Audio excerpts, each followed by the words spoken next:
Okay, hello, welcome. Thank you so much for joining me today for my artist talk. I would like to start by extending my deepest gratitude to the Ethical Society for allowing me this opportunity to show off my work and speak a little bit about it today with you. I would also like to thank James Schaefer for all the work that went into making this possible. And of course, I'd like to thank my friend Greg Holden, a fellow nature photographer who helped me set up the show, and my mother for coming into town special to help me prepare. As most of you are probably wondering, what is ecofeminism and why is it important? Though the term was originally coined in the 1970s by the French feminist D. Ubon, I only recently discovered this term after I created most of my art, actually. Now, I'm no expert, but I am an artist with an idea to share. According to the author of Like a Tree, there are two kinds of people in the world: tree people and non-tree people. I'm assuming everyone in this room is a tree person, and tree people usually had some form of emotional connection to a tree in childhood and still feel connected to trees like friends in their adult lives. According to the United Nations Convention on Climate Change, 2020 was the second hottest year on record. In 2 decades, global temperatures are projected to rise 1.5 degrees Celsius, putting places like Bangladesh and New Orleans at risk of being underwater. Since the 1980s, wildlife populations have declined by 60%.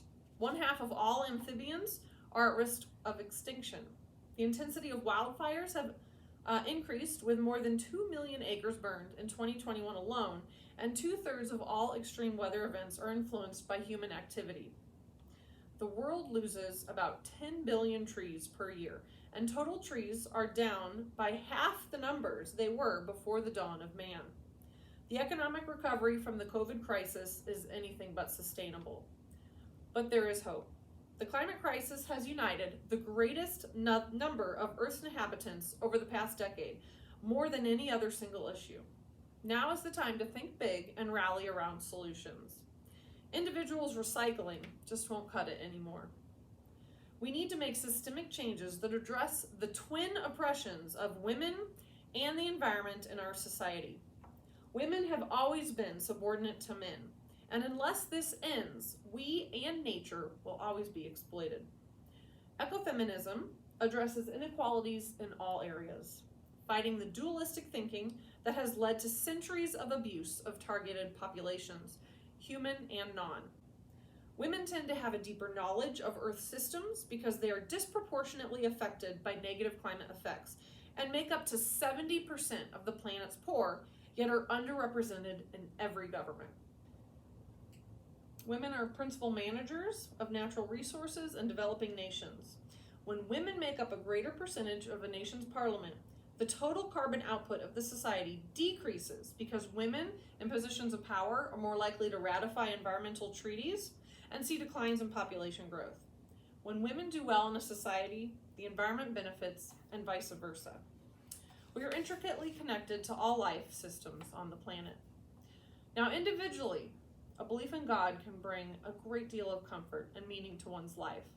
But systemically, Orthodox religion is extremely bad for the environment.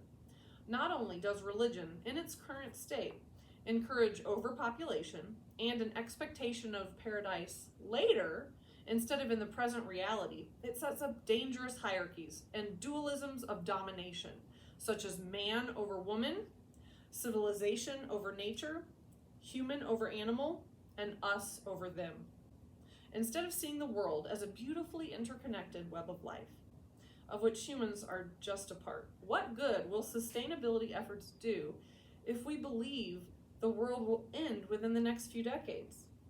The paradox of urgency is that there is always time to change.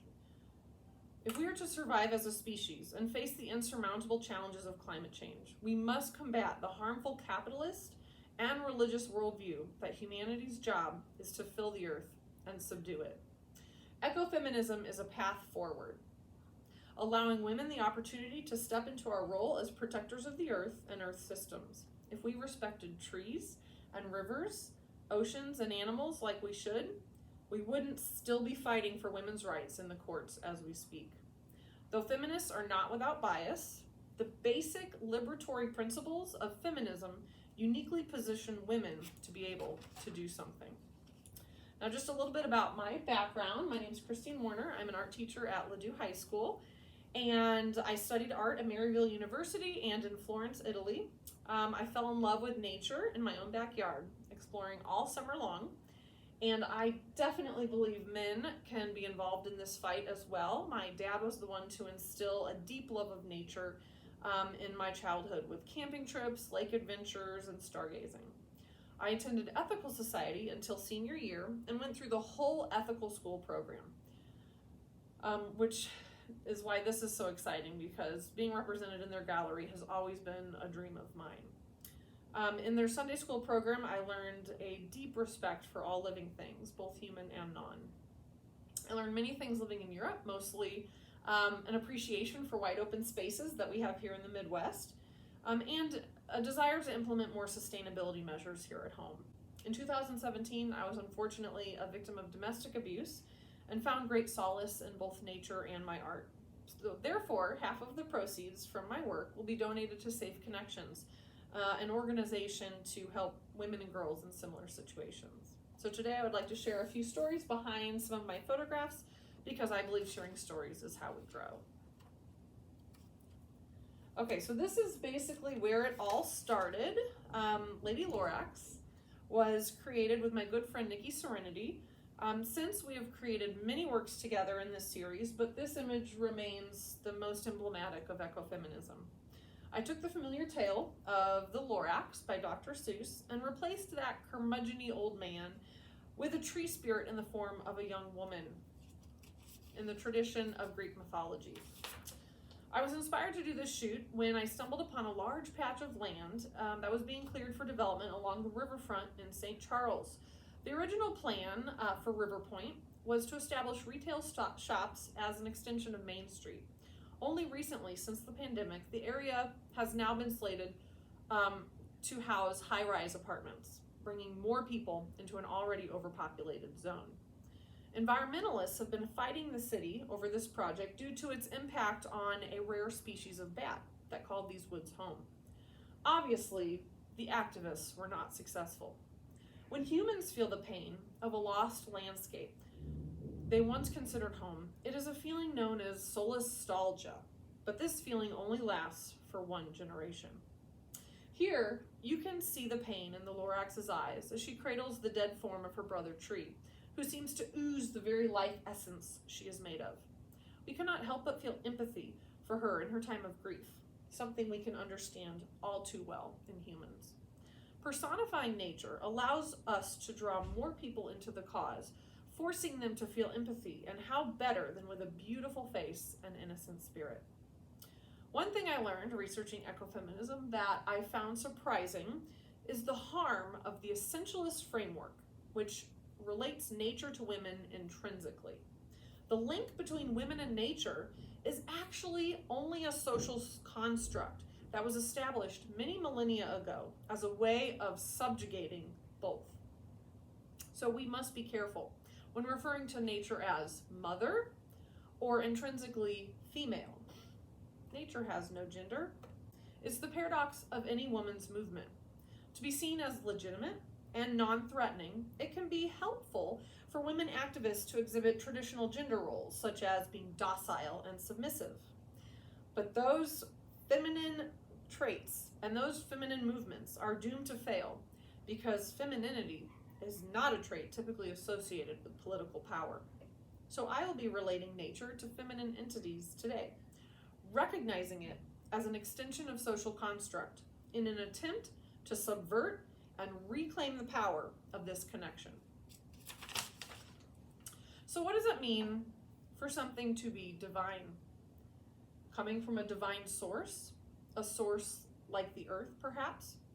Is it possible to be a spiritual atheist? The main tenets of ecofeminism are reverence, kindness, and worship. What can be gained by worshiping the earth? Think of a time you felt a sense of awe or wonder in response to a natural phenomenon. like the beauty of a sunset, the sound of a waterfall, or the transformation of a monarch butterfly. Where have you witnessed magic in the everyday? I want you to really close your eyes and think about our connection to nature and how miraculous our existence truly is. Now, with that in mind, imagine a stack of photos of every one of your maternal ancestors, starting with your mother, then your grandmother, your great-grandmother, and so on. Imagine the stack is 1,000 photos high. How about 1,000,000? At which point does the photo no longer depict a human? When does it become a single-celled organism? How high would that stack of photos reach? To the moon? We are the result of millions of years of evolution. Against all odds, we are here. That's an incredible thing. How can we not have reverence for the great mother that supported our ancestors? Before Yosemite was photographed by Carleton Watkins in the 1800s, and before John Muir inspired a president to protect the giant sequoias, Native Americans have been caring for that land for 8,000 years. They understood it truly is a beautiful world that we're a part of. So, who here liked Star Trek? Now, I was raised with this show. For those unfamiliar with the franchise, it's set 400 years in the future, at a time when Earth has conquered all her problems. There's no religion, no poverty, no war. Basically, it's the Imagine song. It is a paradise. Earth is a paradise, and the envy of the entire galaxy. Now, I was going to show a clip from a scene where a cadet is talking about her home on the moon, but I'll just describe it instead. In this clip, the young woman expresses the sense of awe associated with a lunar morning and elaborates on the beauty of the glorious pure light exploding over the horizon and how shocking the sunrise is on the moon. In her words, it felt like she met God every morning. This young cadet was describing spirituality in nature. After humanity has outgrown any need of superstition, there will still be a need for spirituality. In my art, the observable magic of nature is enough to fill that need. I use magical realism to engage the viewer in a story. One thing I love about science fiction is how it allows us to envision a future so profoundly better than today, so we might have something to shoot for. So for this image, depicting wonder in nature, I enlisted the help of my good friends Melissa and Brian. I wanted to do a body painting shoot, and they were all too eager to volunteer. Melissa represents nature with depictions of wind and mountains and a serene lake, and Brian, painted with geometric shapes and a cityscape, represents civilized man. In this image, the two are coming together in mutual affection and cooperation, one lovingly supporting the other. On this particular evening, as we were heading back from shooting in Melissa's farm, the clouds suddenly turned scarlet and orange in one of the most beautiful sunsets I have ever seen. It was like the sky was showing off just for us. Melissa informed me right before this shot was snapped that their wedding anniversary was right around the same time, and as they stood holding one another in tearful silence, we were all overcome with the most powerful feeling of love. I treasure this photo very much. Now, I've been a tree person since childhood. There was this weeping willow in my backyard that I would disappear to for hours every summer, playing out make-believe stories in the rock pile beneath her swaying leaves. I felt alive when I climbed the mighty branches to survey my kingdom. It was tragic the day she was cut down due to a storm. This is still my happy place. Years later, where I go in my head when I seek solace and internal peace. I photograph trees and combine them with female forms in my undergrad work at Maryville, so trees have always played a role in my life and my work. I became a tree activist, however, in response to the deforestation I witnessed along the riverbank in St. Charles, when all the trees in my local park were cut down because of a pest, the ash emerald borer. I knew I had to make art about it. So here the trees of Vago Park are all in a line marked for slaughter. Within a week of this photo, every trace of them was gone. My friend Lucy here represents the spirit of the trees. This one's called Cinderella. Fairy tales were originally oral stories told to children by grandmothers to keep them safe and teach them lessons about society. In this series, human absence is just as much a character as the models in my other works. This depicts the point at which it has struck midnight on mankind's time on earth, and all that remains of our glorious empire is the discarded artifact not even worth bending over to retrieve, completely useless without its companion. Like a grim fairy tale, it is a dire warning of where our culture might be headed if we do nothing about our climate crisis. We must use art to envision a better future, introduce more femininity into the system by electing women leaders, and support causes that support women and nature, because we are intricately connected to each other's well-being. This work is called No Place for Children and depicts a long-forgotten playground, the symbol of a healthy childhood, which is no longer usable, much like the shoe in the previous photo. We have outgrown our innocence and are entering our adolescence as a species. We have knowledge of what's to come and no longer the option of hiding from our responsibilities to the earth. This was also from the site along the river in St. Charles. We see the remnants of the trees butchered in the background. It brings to mind the question of why this rusted, dangerous-looking playground was saved while the trees were not. The eerie absence of people in this scene make it resemble a graveyard. The playground serves as a symbol of women's role in protecting children, which has long been used as a device of political agency. Women likewise tend to be the ones associated with protecting the environment. In World War II, women helped humanize those affected by the atrocities of Nazism through the Every Mother's Son campaign, echoes of which can still be seen in protests for Black Lives Matter. The Green Belt movement in Ghana is a women-led initiative to help connect poor communities with clean water and accessible resources like firewood and food. Native Americans believe all living organisms are children of Mother Nature and part of one family. In certain tribes, there is not even a word for nature because there is no distinction between the human and more than human world. In India, lower castes, or untouchables, contribute greatly to preserving nature and have been suppressed for centuries by having their resources destroyed. The Hindu interpretation of the Vedic injunction gives sacred space to Mother Earth, recognizing nature as an extension of the divine power of God. Movements like this remind us that we are all connected. There is a deep relationship between social justice and environmental justice, since environmental issues disproportionately affect disadvantaged communities. Both extreme poverty and extreme wealth contribute to a higher carbon output in every society.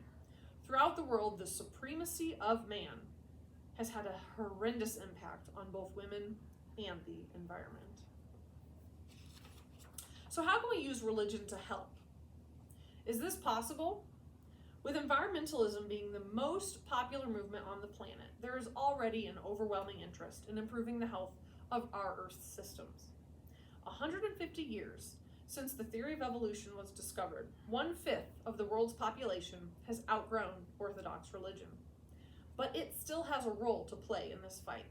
My idea is to visually connect and associate nature with religion and women, so we can grant personhood to parts of nature in need of protection.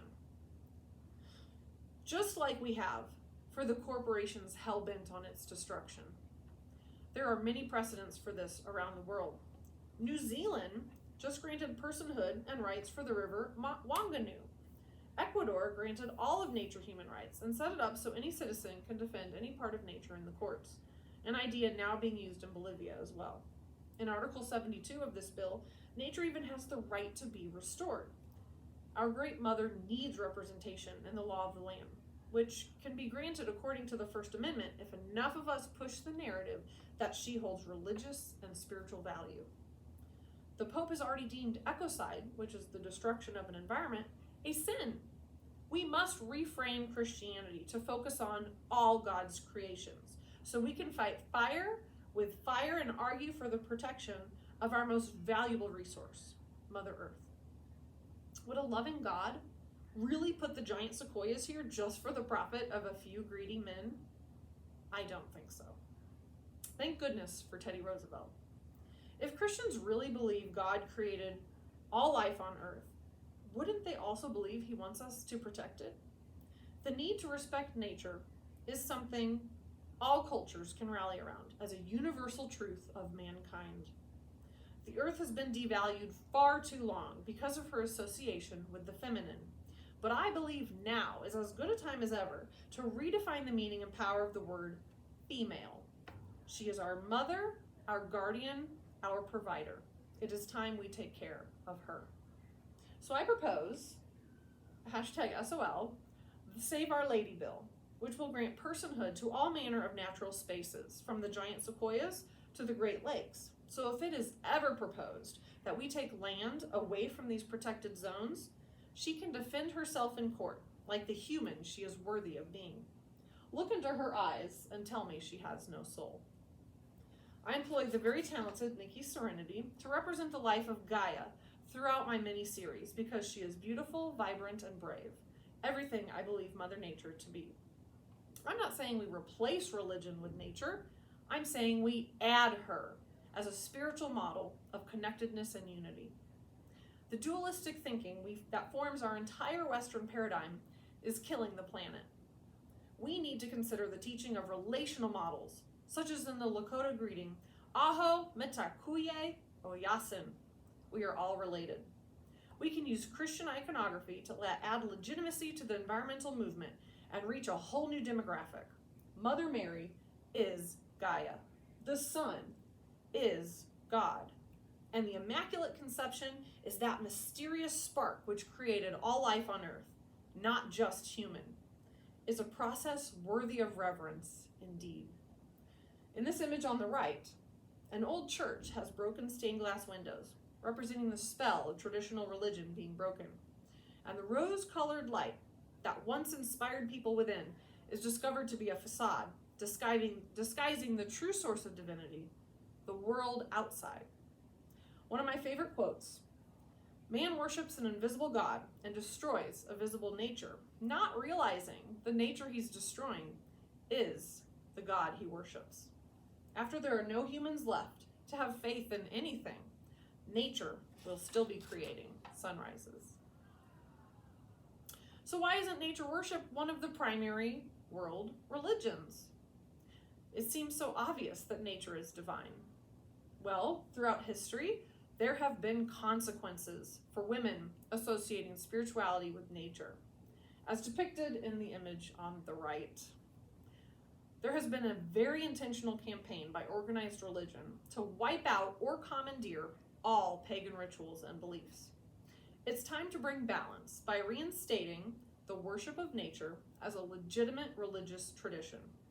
In the images on the left are the three graces, popular depictions in the arts for the gifts bestowed upon humanity by Zeus of joy, elegance, and beauty. Here, they dance joyfully in multicolored flames in a final taunt at our self-induced loss of the natural world before disappearing forever. I focus on the connection between women and nature in all my work because I believe ecofeminism is what the world needs. In my art, this either takes the form of stories that exist or ones I must create. The lovely Nikki Serenity took on three powerful feminine characters in my Lorax trinity.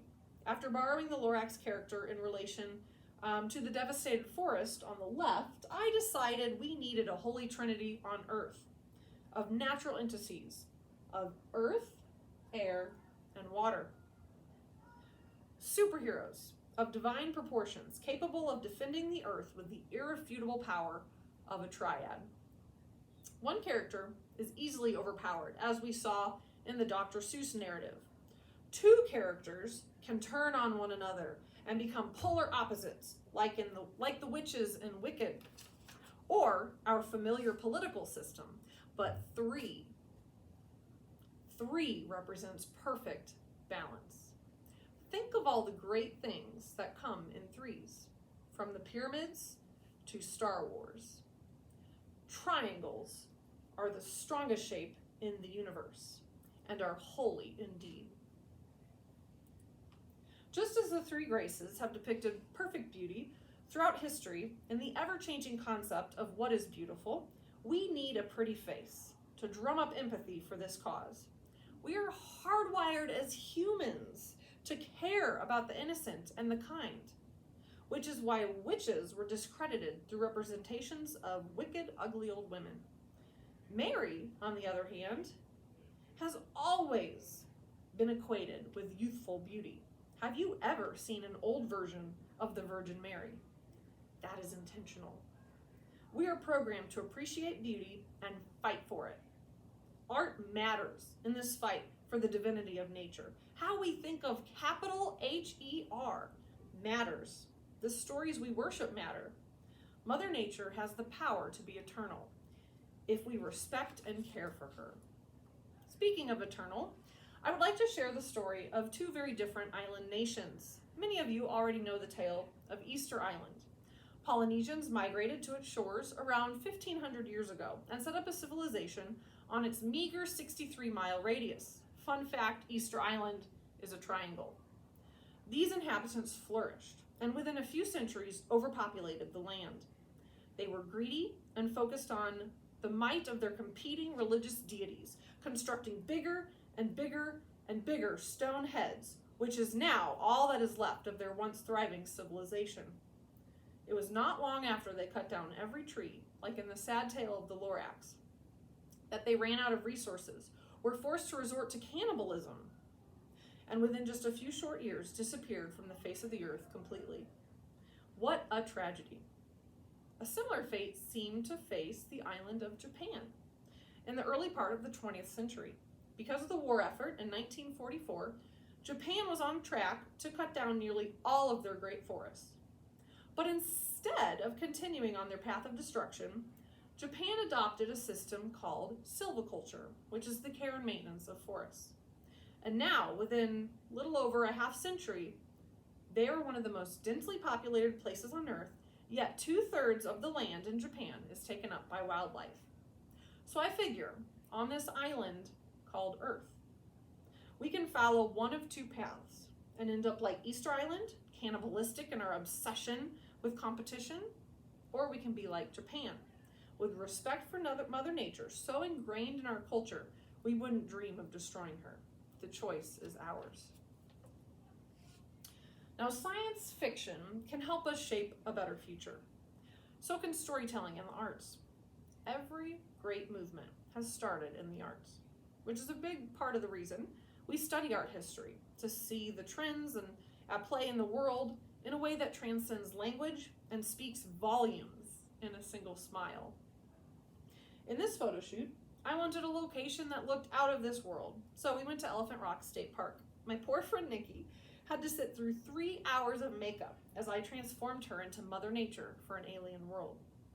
This series is focused on what we can learn from each other if we let down our guards and approach one another with curiosity instead of that colonial desire to dominate. That is why our protagonist, a black man, carries only a camera, a tool of reverence, rather than a phaser. My chameleon George even made a cameo to represent the wonder we can find in nature. And we don't have to travel the universe or wait to die to find it. Wonder lives in our own backyards. Visions of the past can help us too. This is a reimagining of what could have been if women were allowed to lead in the days of the cowboys and the Indians. How would our relationship with nature be different if indigenous cultures were not all but wiped out? If we approached each other with curiosity, with wonder. We live in capitalism. Its power seems inescapable. So did the divine right of the kings. Any human power can be resisted and changed by human beings. Resistance and change often begin in art. How do we as artists express a love and reverence of nature? Well, with our attention, of course. Meditation is about setting an intention and focusing on what's important. My series of macro photos show the world is filled with an infinite number of miracles. I render intricate plant life in soft focus and organic lines, reflecting the acute attention to detail, which we can bring to appreciating every aspect of life. Life is so ephemeral, yet eternal all at once. It is my hope we can transform this deep appreciation of the minutiae of nature into systemic change.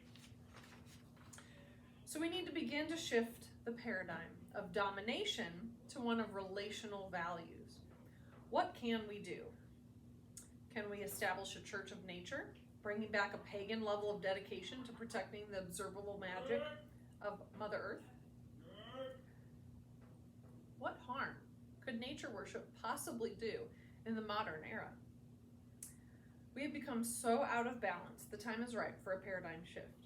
We must capitalize on the surge of support of women's causes that have taken hold of the public's attention in the wake of the Supreme Court recent opinion on Roe v. Wade.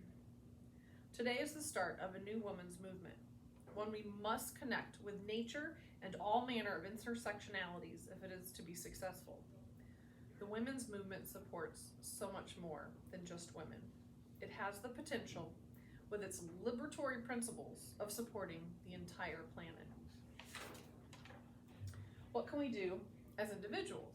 Well, gardening is important, so is recycling, and of course voting. But the most important thing we can do is put pressure on our representatives to value the earth in all their decisions. Mostly, changing our thinking is what it will take. Fight fire with earth, air, and water. The next generation is already inspired to make changes. How can art change the world? How can ecofeminism? By helping us believe nature is worthy of worship and protection with the laws of the land. We must fight with whatever tools we have, be that religion, the First Amendment, or motherhood, and we must become a model for other countries, the way Japan is a model for other islands. Because of social media, images, for the first time in human history, hold the power to reach every human on Earth. Our job is to share what we know and what we believe will make the world a better place. So in the future, I would love to collaborate with St. Louis organizations for the preservation of Mother Earth, such as Mow Relief and Seed STL, which is an organization that helps establish community gardens around the area and in local schools. We must think global, but act local. Rewilding efforts are also important. I would love to get together an army of artists with a call to art around the religion of nature. The infrastructure of the future will need to be beautiful and functional, bringing together artists and scientists to solve some of our world's most serious social and environmental challenges. We need to shift our thinking and recognize that we can embrace more than one religion and seamlessly integrate nature worship into whatever our current schema might be it Mother Nature or Father Nature or whatever you prefer. And we must support women's causes, no matter our personal beliefs, around the world. We need to listen to women, and we also need to think win-win. How could churches make money if people went into nature to experience God? They are a business, after all. Could they charge for float trips? Or raise donations to hike for causes? Maybe experience a sunrise sermon. This is a hard one. How could corporations profit off sustainability measures? Let's help them. We can incentivize nature worship with the tools of capitalism until we have something better. Worshiping nature is a rebellious act against our patriarchal capitalist structures. It will take sustained courage and attention to the cause. If enough of us do this, we have the potential to have political sway. And lastly, I will continue to experience awe in nature, not because she will last forever, but because I know just how precious she is in the here and now. And I will keep making art that I think is capable of changing the world. Nature will still be here after all other man-made ideologies have disappeared, because she doesn't require people to believe in her to exist. Nature is not here for one generation's wealth. It is all of our responsibilities to protect our mother until the time our world is protected by AI, like in WALL-E. So nostalgia disappears in one generation, which is why photography and documentation is so important in keeping our shared memories as a civilization alive, lest we forget what is truly important. So let's go back to that place in our heads that we talked about at the very beginning of this talk. Remember feeling that sense of awe or wonder in nature? Close your eyes and immerse your senses in the experience. Now, what would you do to protect it? Thank you.